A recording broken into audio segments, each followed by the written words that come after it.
Hello, my friends. Welcome back to Storyline English. It's so good to have you here. Let's take a breath together.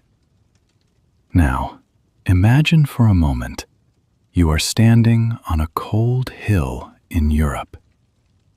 The wind is quiet, the sky is gray, and in front of you, a young man looks out at the world. He is not tall. He does not look powerful, but inside his mind, something is burning. A fire, a dream, a question that will change history forever. Who is this man? And how did a boy from a small island become one of the most famous people who ever lived? Stay with me, because today, we are going to travel back in time together. We are going to listen to one of the greatest stories in all of human history. This is the story of Napoleon Bonaparte, and it begins on a small, quiet island, far from the power, far from the glory, but full of something important, full of hunger, full of purpose. Are you ready? Then let us begin. The year was 1769. On a small island called Corsica in the Mediterranean Sea, a baby boy was born. His name was Napoleone Bonaparte. Corsica was not a rich or powerful place. It was a small island, far from the great cities of Europe. The people there were proud, but they were simple. They lived simple lives. And this baby boy, this small and quiet child, was born into a family that was not very wealthy. His father, Carlo, was a lawyer. His mother, Letizia, was a strong and serious woman. She raised her children with discipline. She taught them to work hard. She taught them that life is not easy and that you must fight for everything you want. Napoleon was the second of 8 children. Life in the family home was busy and sometimes difficult. But young Napoleon was different from the other children. He was serious, he was focused, and from a very young age, he loved to read. He read books about great leaders. He read about wars and battles and history. He was quiet, but his mind was always moving, always thinking, always dreaming. And then, when Napoleon was just 9 years old, something happened that would change everything. His father made a very important decision, and that decision would send young Napoleon far, far away from his island home. But where was he going? And what would he find there? When Napoleon was 9 years old, his father sent him to France, to a school for soldiers, a military school. For a young boy from a small island, this was a big journey. France was a powerful country, a rich country, full of noise and history and culture. But for Napoleon, it was also a lonely place. He was different from the other boys. He spoke French with a strong Corsican accent. The other boys laughed at him. They called him names. They said he was not really French. He was an outsider. And Napoleon felt this deeply. But he did not cry. He did not give up. Instead, he studied harder. He became very good at mathematics. He loved geography and history. He read everything he could find. And slowly, something began to grow inside him. Not just knowledge, but confidence. A quiet, strong confidence. He began to feel that he was not less than the other boys. He was different. And different, he believed, was something special.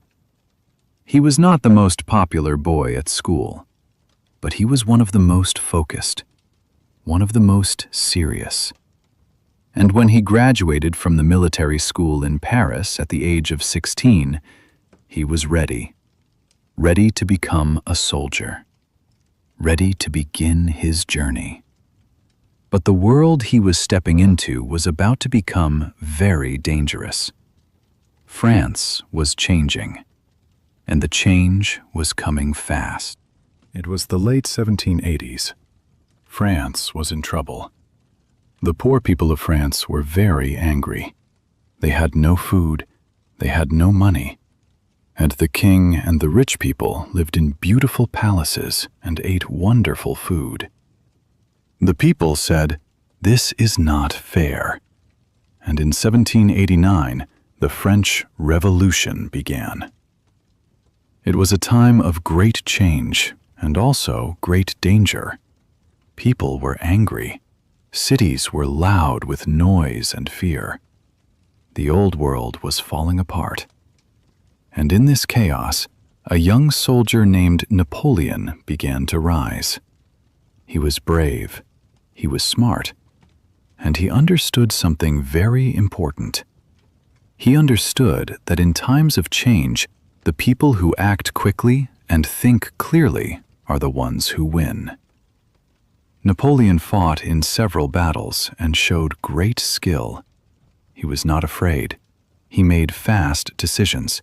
He inspired the soldiers around him, and people began to notice him. At the age of 24, he became a general. A general at 24 years old. This was remarkable. This was extraordinary. The lonely boy from Corsica, the outsider who was laughed at in school, was now one of the most important military leaders in France. But Napoleon did not stop there. No, because for Napoleon, becoming a general was only the beginning. The real question was this: how far can one person go? And Napoleon, it seemed, was not finished asking that question. The years passed. Napoleon won battle after battle. He fought in Italy. He fought in Egypt. He became a hero to the French people. They loved him. They trusted him. And in 1799, Napoleon made a bold and dangerous move. He took control of the French government. It was not a normal election. It was fast. It was calculated. And it worked. Napoleon became the leader of France. And then, just a few years later, in 1804, something happened that nobody in history had seen for a very long time. In a beautiful ceremony in the Cathedral of Notre Dame in Paris, Napoleon took a crown, and he placed it on his own head. He did not wait for someone else to crown him. He crowned himself. He was now Napoleon I, Emperor of France. The room was full of powerful people, generals, politicians, kings and queens from other countries. But Napoleon looked at no one. He looked forward. Because for Napoleon, this was not an ending. This was not the top of the mountain. This was just another beginning. An empire now stood behind him, and he believed the whole world was waiting ahead. But power, as many people in history have learned, is a difficult thing to hold, and the higher you rise, the harder the fall can be. Napoleon controlled most of Europe. He changed laws. He created systems that still exist today. He built roads and schools. He brought order to a continent that had been in chaos for years. Many people respected him. Some people feared him. But Napoleon was never satisfied. He always wanted more. And in 1812, he made the greatest mistake of his life. He decided to invade Russia. Russia was a massive country, cold, vast, and very, very difficult to fight in. Napoleon took an army of more than 600,000 soldiers east into Russia. It was the largest army in the history of Europe at that time. At first, the Russian army moved back. They did not fight directly. They pulled back. And as they moved, they burned their own villages. They burned the food. They left nothing for Napoleon's army. Napoleon reached Moscow, but Moscow was empty. And then winter came. The Russian winter. Cold beyond imagination. Soldiers died not from battle, but from the cold, from hunger, from exhaustion. Napoleon had to retreat, and that retreat became one of the saddest events in military history. More than half of his army did not return. Napoleon had won so many battles, but Russia broke something inside his empire. And his enemies, watching from the edges of Europe, began to see that this man was not invincible. The Great Wall was beginning to crack. After the disaster in Russia, things moved quickly. The countries of Europe joined together against Napoleon. England, Prussia, Austria, Russia, they all wanted him gone. Napoleon fought back. He was still brilliant, still brave, but he was tired, and his army was weakened. In 1814, the enemies entered Paris. Napoleon, for the first time in his life, had no choice. He gave up power. He was sent away to a small island called Elba in the Mediterranean Sea. Not so different, perhaps, from the island where he was born. But Napoleon was not a man who rested for long. Just 10 months later, he escaped from Elba. He returned to France, and the French people welcomed him back. Soldiers who were sent to stop him joined him instead. It seemed, for a brief and shining moment, that the story might continue. But it did not. In June 1815, at a place called Waterloo in Belgium, Napoleon fought his final battle. The English General Wellington and his allies were too strong. Napoleon lost. And this time, there was no escape. He was sent far away, to a tiny remote island in the South Atlantic Ocean called St. Helena. He would never leave that island. He lived there for 6 years, quiet and alone. And in 1821, Napoleon Bonaparte died. He was 51 years old. The boy from Corsica, the outsider, the general, the emperor, gone. And so, my friends, the story of Napoleon Bonaparte comes to a quiet end. But what does it leave us with? What can we learn from this remarkable and complicated life? Napoleon was not a perfect man. He made terrible mistakes. He caused great suffering. Wars are never simple, and the story of Napoleon is full of pain as well as greatness. But there is something in his journey that speaks to all of us.